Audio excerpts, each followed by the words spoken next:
Hello everyone, this is Preet and welcome back to my YouTube channel.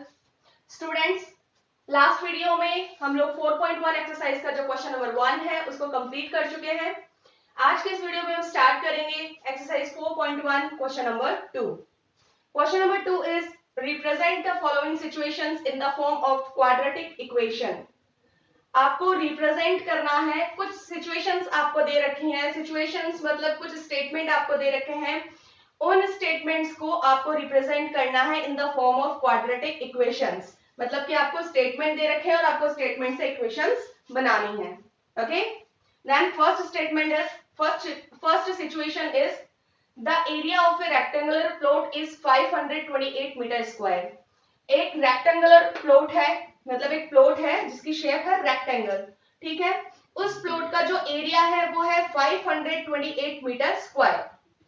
The length of the plot in meters is one more than twice its breadth। पहली बात तो जो आपकी length और breathe है वो metres में होंगी, ठीक है, और जो एरिया है वो भी मीटर स्क्वायर में है। अब ये बोल रहा है इक्वेशन बनाने के लिए, अब आपको क्या बोल रहा है next line, the length of the plot, जो इस प्लॉट की लेंथ होगी is one more than twice its breath. इस प्लॉट की जो लेंथ है वो इसकी ब्रेथ की ट्वाइस से एक ज्यादा है। मतलब पहले जो इसकी ब्रेथ होगी उसका ट्वाइस कीजिए, मतलब उसका दुगना कीजिए, उसका डबल कीजिए और फिर उस डबल में वन ऐड कीजिए, यानी कि डबल से भी वन ज्यादा, more than one, it's twice, ठीक है। तो इसकी ब्रेथ से डबल से वन ज्यादा है। We need to find the length and breadth of the plot. तो हमें यहाँ पे क्या निकालनी है, फाइंड करनी है लेंथ और ब्रेथ इस प्लॉट की। तो जब लेंथ और ब्रेथ पता होगी तभी ये क्वेश्चन सॉल्व होगा, और तभी क्वेश्चन, हालांकि हमें सॉल्व तो नहीं करना है, बस इक्वेशन हमें बनानी है। देन हमें यहाँ क्या करना पड़ता है कि हमें दो चीजें पूछी है, लेंथ और ब्रेथ। इन दोनों में से किसी भी एक मेजरमेंट को आप लोग क्या मान लेते हैं, एक्स मान लेते हैं, क्योंकि ये जितने भी इक्वेशंस बनेंगी वो उनकी जो फर्स्ट लाइन होगी वो लेट से ही शुरू होगी। माना कि ये चीज x है, यानी कि आपको जो चीज पूछी गई है उसी को आपको क्या मान लेना है, x मान लेना है। हमारे फर्स्ट स्टेटमेंट के अंदर ना तो हमें लेंथ पता है ना हमें ब्रेथ पता है, तो let the breadth of the plot is x। तो हम कहां से शुरुआत करेंगे कि हमारी जो ब्रेथ है वो क्या है, x है। देन इसकी लेंथ क्या हो जाएगी, इसकी ब्रेथ के ट्वाइस से वन मोर, यानी कि ब्रेथ का ट्वाइस कितना होगा 2x, और फिर उसमें वन ऐड कीजिए, 2x प्लस 1, वो इसकी हो जाएगी लेंथ, और इस तरीके से बन जाएगी इक्वेशन, ठीक है। तो हम लोग इसकी इक्वेशन निकालते हैं। तो यहाँ पे हमने क्या लिखा है, let the breadth of the plot is x। माना कि जो इस प्लॉट की ब्रेथ है वो x है, so length of the plot will be, तो इस प्लॉट की लेंथ कितनी हो जाएगी, इसके ब्रेथ के ट्वाइस से वन मोर, यानी कि ब्रेथ का ट्वाइस 2x और वन मोर प्लस 1, तो इसकी जो लेंथ है वो हो जाएगी 2x प्लस 1। तो इसकी इक्वेशन बनेगी। हमें क्या दे रखा है, area of a rectangular plot, तो हमें जो दे रखा होता है उसी का फॉर्मूला हमें यहाँ पर लगाना है। तो हम यहाँ पर क्या करेंगे, हम यहाँ पे लिखेंगे the area of a rectangular plot is length into breath, और इस फॉर्मूले के अंदर हम जो भी हमारे पास में वैल्यू है लेंथ की, ब्रेथ की और इस एरिया की, वो हम यहाँ पे क्या कर देंगे, पुट कर देंगे। तो वहां पे क्या बन जाएगी, इक्वेशन बन जाएगी। तो नेक्स्ट देखिए, the area of rectangular plot is length into breadth. तो एरिया कितना है, एरिया की जगह एरिया लिख दीजिए 528 metre square equals to length कितनी है 2x प्लस 1 इनटू ब्रेथ कितनी है x। अब क्या करेंगे, ये जो बाहर वाला x है वो इस पूरे 2x प्लस 1 से क्या हो जाएगा, मल्टीप्लाई हो जाएगा, ठीक है। तो इसे आप लोग मल्टीप्लाई कर दीजिए और इक्वेशन बना दीजिए। तो देखिए 528 इक्वल्स टू x 2x से मल्टीप्लाई होगा, 2x स्क्वायर, x 1 से मल्टीप्लाई होगा x। तो 528 को भी हम लोग क्या करेंगे, दूसरी साइड में ले जाएंगे, क्योंकि हमें इक्वेशन को बनाने के लिए एक साइड में क्या करना पड़ेगा, इक्विवेलेंट 0 के करना पड़ता है। Then 2x square plus x, ये 528 है आपका प्लस का, तो इधर जाके हो जाएगा माइनस का। तो 2x square plus x minus 528 equals to 0। This is the quadratic equation of this statement, ठीक है। यही होगी आपकी क्वाड्रेटिक इक्वेशन। तो इसका आप लोग स्क्रीनशॉट ले सकते हैं। फिर देखते हैं हम नेक्स्ट सेकंड सिचुएशन।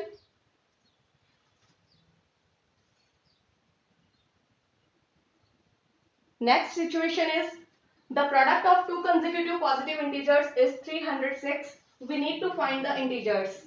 हमें फाइंड इंटीजर्स करने हैं. यहाँ पर हमें ये दे रखा है कि दो कंसेक्यूटिव पॉजिटिव इंटीजर्स. पहले तो हमें इसका मीन पता होना चाहिए.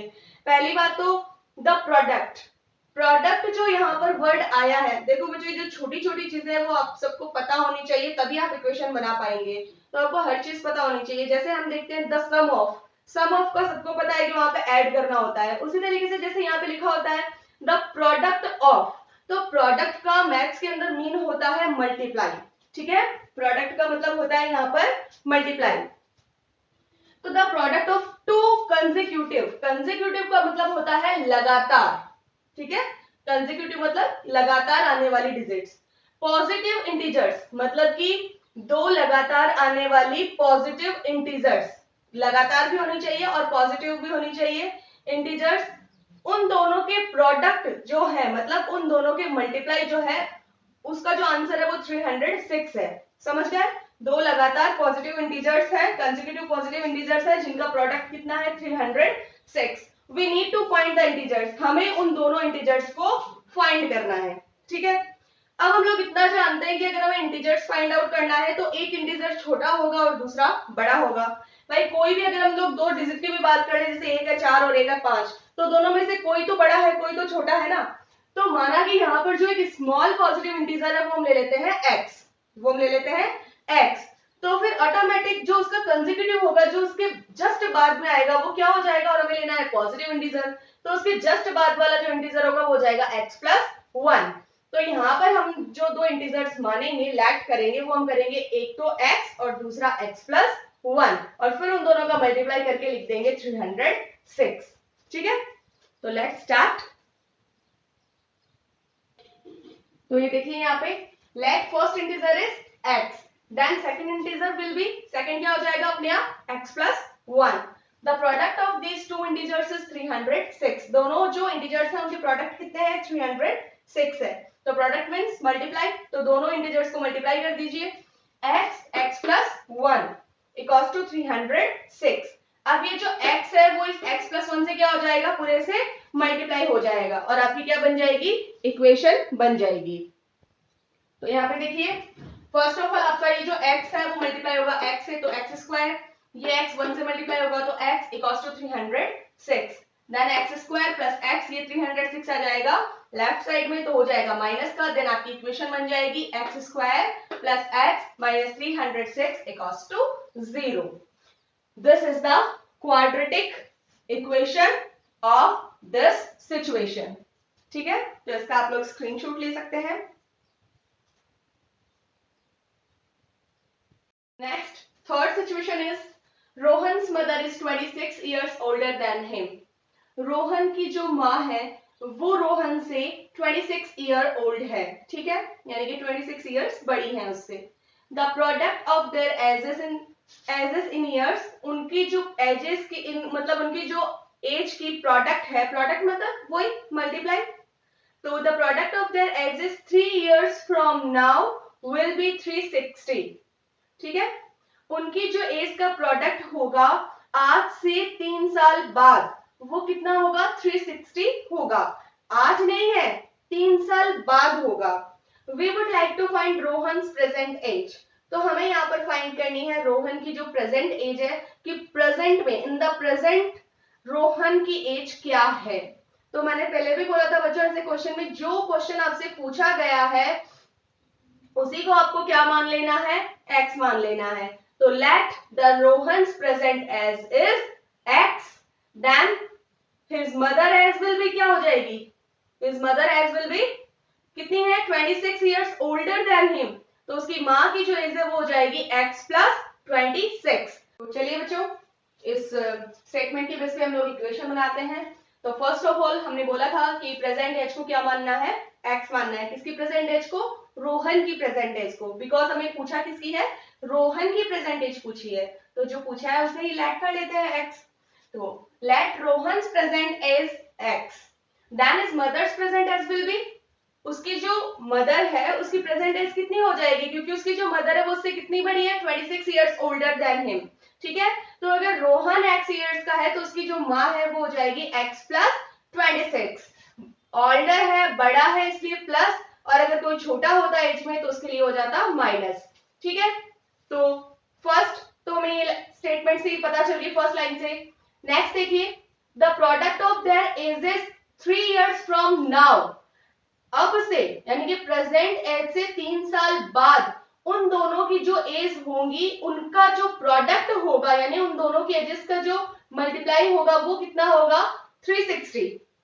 तो बच्चों जब हम किसी की भी एज के बाद की बात करते हैं, जैसे अगर लिखा हुआ आ जाए अगो 3 इयर्स अगो मतलब 3 साल पहले, तो आपको वहां पे कर देना है प्रेजेंट एज से माइनस, और अगर आफ्टर आ जाए कि 3 साल बाद विल बी होगी देन आपको करना है प्लस।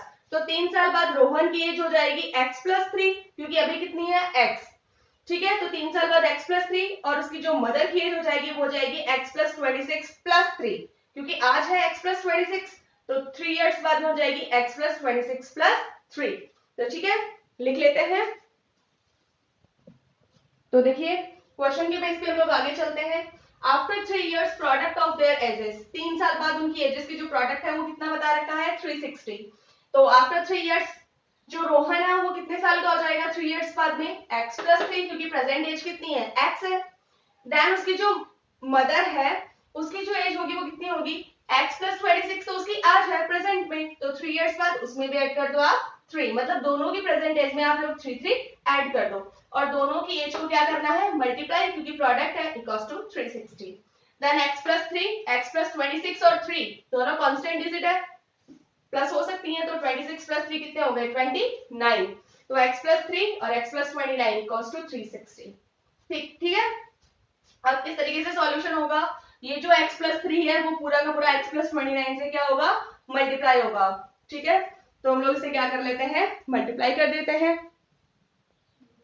तो देखिए किस तरीके से मल्टीप्लाई होगा, जो आपका x है वो x से मल्टीप्लाई होगा x स्क्वायर, फिर आपका जो x है 29 से मल्टीप्लाई होगा 29x, प्लस जो 3 है वो x से मल्टीप्लाई होगा 3x, देन आपका जो 3 है 29 से मल्टीप्लाई होगा 87 इक्वल्स टू 360। ठीक है, तो यहाँ पे जो सेम वेरिएबल है 29x प्लस 3x इन दोनों की सम कर लीजिए और एज इट इज आपको इक्वेशन मिल जाएगी। तो देखिए यहाँ पे x square plus 29x plus 3x कितने हो गए 32x plus 87 equals to 360। Then x square plus 32x plus 87 360 आ जाएगा लेफ्ट साइड में, तो किसका हो जाएगा माइनस का, इक्वल्स टू किसके करना है 0। Then x square plus 32x plus का 87 और माइनस का 360, तो क्या बचना चाहिए, पहली बात तो सब्ट्रैक्शन होगी क्योंकि साइन डिफरेंस है, दूसरी बात साइन वही आएगा जिसकी डिजिट बड़ी होगी, तो 360 आया बड़ी है ना, सबको पता है। तो यहाँ पर 360 में से 87 गया 273, वो भी माइनस का। Then x square plus 32x minus 273 equals to 0। This is the equation, this is the quadratic equation of this situation. ठीक है, तो इसका आप स्क्रीनशॉट ले लीजिए जल्दी से, फिर हम देखते हैं next question. Next statement 4 is A train travels a distance of 480 kilometre at a uniform speed। बच्चों देखिए क्वेश्चन आप लोग क्या करते हैं, थोड़ी सी जो मतलब लेंथी देखते हैं, थोड़ा सा बड़ा देखते हैं, आप लोग घबरा जाते हैं, तो वैसा नहीं करना है। आपको क्या करना है, सबसे पहले इस स्टेटमेंट को अच्छे से समझना है कि वो क्या कहना चाहता है, उसकी हर एक लाइन को हमें अच्छे से एक्सप्लेन करना है और उन लाइंस के बेस पर ही हमें क्या बनानी रहती है, इक्वेशन बनानी रहती है। ठीक है, ए ट्रेन ट्रेवल्स, एक ट्रेन है वो ट्रेवल करती है a distance of 480 kilometre at a uniform speed. First of all uniform speed क्या होती है, जिसे बोलते हैं एक समान गति से, मतलब कि एक सेम स्पीड से, उसकी स्पीड एकदम क्या रहती है सेम रहती है, उसकी पूरी ट्रैवलिंग के दौरान उसकी जो स्पीड होती है वो बिल्कुल सेम होती है, उसे बोला जाता है यूनिफॉर्म स्पीड। तो एक ट्रेन है जो कि 480 किलोमीटर की डिस्टेंस जो है तक ट्रेवल करती है एक यूनिफॉर्म स्पीड में। ठीक है, उसकी डिस्टेंस है 480 किलोमीटर और वो भी क्या करती है एक सेम स्पीड से वो जो है डिस्टेंस को कवर करती है। ठीक है, if the speed had been 8 kilometre per hour less, अब ये एक कंडीशन डाल रहा है इसके अंदर कि अगर आप उस ट्रेन की स्पीड को 8 किलोमीटर पर आवर लेस यानी कि कम कर दें, then it would have taken 3 hours more to cover same distance, तो वो उसी सेम डिस्टेंस को कवर करने में 3 घंटे ज्यादा लेगा, है ना, क्योंकि हमने बोला है कि उसकी जो स्पीड है वो यूनिफॉर्म स्पीड है, सेम स्पीड से चल रही है ट्रेन, तो अगर आप उसकी स्पीड को कम करेंगे तो वो जो ट्रेन है वो टाइम ज्यादा लेगी, लेकिन डिस्टेंस क्या होगी, वही होगी। We need to find the speed of the train, तो हमें यहाँ पर क्या फाइंड करनी है, उस ट्रेन की स्पीड फाइंड करनी है। तो जिसे हमें फाइंड करना रहता है उसे हम क्या मान लेते हैं, x मान लेते हैं। तो let the speed of the train is x, ठीक है। तो यहाँ पर जो दो केस बन रहे हैं उन दोनों केसों पर हम थोड़ा सा क्या करेंगे, डिस्कस करेंगे, देन उनके बेस पर क्या बनेगी, इक्वेशन बनेगी, ठीक है। तो देखिए case first, let the speed of train is x, then distance equals to कितनी दे रखी है वहां पे 480 kilometre. We know that time equals to क्या होता है, टाइम का फॉर्मूला होता है डिस्टेंस अपॉन स्पीड, ठीक है, ये हम छोटी क्लासेस में पढ़ चुके हैं ना। तो time equals to distance upon speed, then time equals to distance कितना दे रखा है बच्चों, वैल्यू पुट कर दीजिए, डिस्टेंस आपको देगा 480 अपॉन स्पीड आपने कितनी मानी है x। ये हो गया आपका केस नंबर फर्स्ट। अब हम बात करेंगे केस नंबर सेकंड की, जिसमें आपको स्पीड कर देनी है 8 किलोमीटर पर आवर लेस और टाइम आपको बढ़ा देना है 3 hours more to cover same distance, distance आपकी वही रहनी है। तो बात करते हैं केस नंबर सेकंड की। तो देखिए स्पीड आपकी क्या हो गई सेकंड कंडीशन में, केस नंबर सेकंड, स्पीड कितनी कम करनी है आपको 8 किलोमीटर पर आवर। तो पहले स्पीड कितनी आनी थी आपने x, तो अब कितनी माननी है x माइनस 8, क्योंकि लेस के लिए माइनस और मोर के लिए प्लस, तो x minus 8 kilometre per our आपकी स्पीड हो गई। और टाइम कितना होगा, पहले कितना था टाइम 480 अपॉन x, ये टाइम था ना, तो अब कितना हो गया 3 आवर्स मोर करना है ना, तो 480 अपॉन x में क्या कर देंगे प्लस का 3। जैसे जैसे ये क्वेश्चन हमें बोल रहा है वैसे हम इसको बना रहे हैं, ठीक है। अब हम लोगों को यहाँ पर एक फॉर्मूला लगाना है डिस्टेंस का, डिस्टेंस इक्वल्स टू क्या होता है, स्पीड इनटू टाइम, ठीक है, तो लगा देंगे। तो देखिए डिस्टेंस इक्वल्स टू होता है स्पीड इनटू टाइम, डिस्टेंस आपकी है 480 इक्वल्स टू स्पीड कितनी है x माइनस 8 इनटू टाइम कितना है 480 अपॉन x प्लस 3। बच्चों हम लोग इसे नेक्स्ट पेज पे सॉल्व करेंगे, क्योंकि ये थोड़ा सा जो है बड़ा होगा इसका कैलकुलेशन, तो आप लोग यहां तक पहले या तो इसका स्क्रीनशॉट ले लीजिए या इसे नोट डाउन कर लीजिए।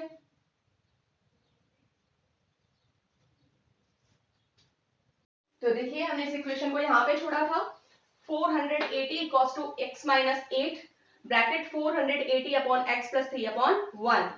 तो हम क्या करेंगे, इसको एज इट इज ऐसा कैसा लिख देंगे, x माइनस 8 को एज इट इज ऐसा कैसा लिख देंगे, और इनका क्या ले लेंगे x और 1 का एलसीएम। x और 1 का एलसीएम यहाँ पे कितना आया x को जब आप x से डिवाइड करेंगे वन टाइम, 1 को आप 480 से मल्टीप्लाई करेंगे तो 480 ही आपको मिलना है, देन 1 को आप x से डिवाइड करेंगे तो x टाइम x को आप 3 से मल्टीप्लाई करेंगे तो 3x, ठीक है।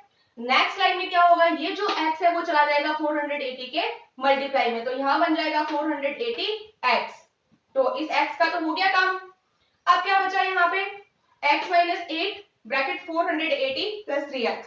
अब ये जो x है पहले मल्टीप्लाई होगा 480 से, तो बनेगा 480x, फिर ये जो x है वो मल्टीप्लाई होगा 3x से, देन बनेगा 3x स्क्वायर, माइनस ये अब जो 8 है वो मल्टीप्लाई होगा 480 से, तो आपको मिल जाएगा 3840, फिर माइनस ये जो 8 है वो मल्टीप्लाई होगा 3x से, तो माइनस प्लस माइनस 8 3 24x, क्योंकि आप लोग जानते हैं जब कंडीशन ऐसी होती है तो पहले ये जो पहली डिजिट है वो इन दोनों से मल्टीप्लाई होती है और फिर ये जो सेकंड डिजिट है वो इन दोनों से मल्टीप्लाई होती है।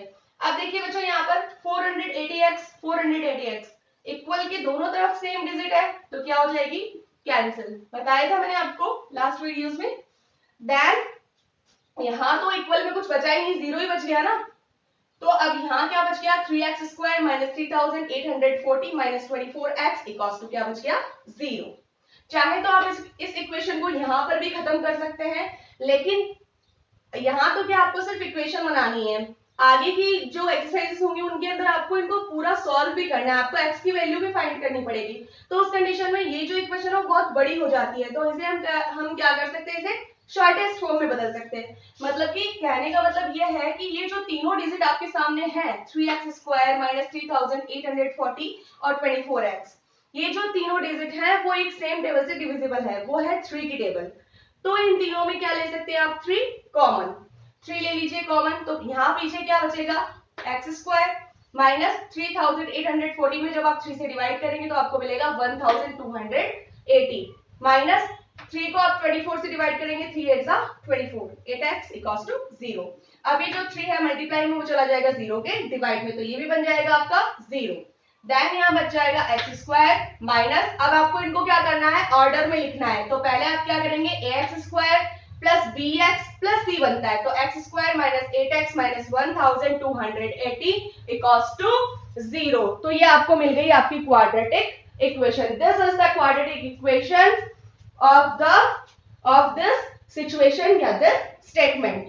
तो बच्चों यहाँ पे जो आपका सेकंड क्वेश्चन है वो कंप्लीट होता है और एक्सरसाइज 4.1 भी इसके साथ में कंप्लीट होती है। तो आज की वीडियो में बस इतना ही। नेक्स्ट वीडियो में हम लोग बात करेंगे एक्सरसाइज 4.2। तो keep watching, thank you, bye bye.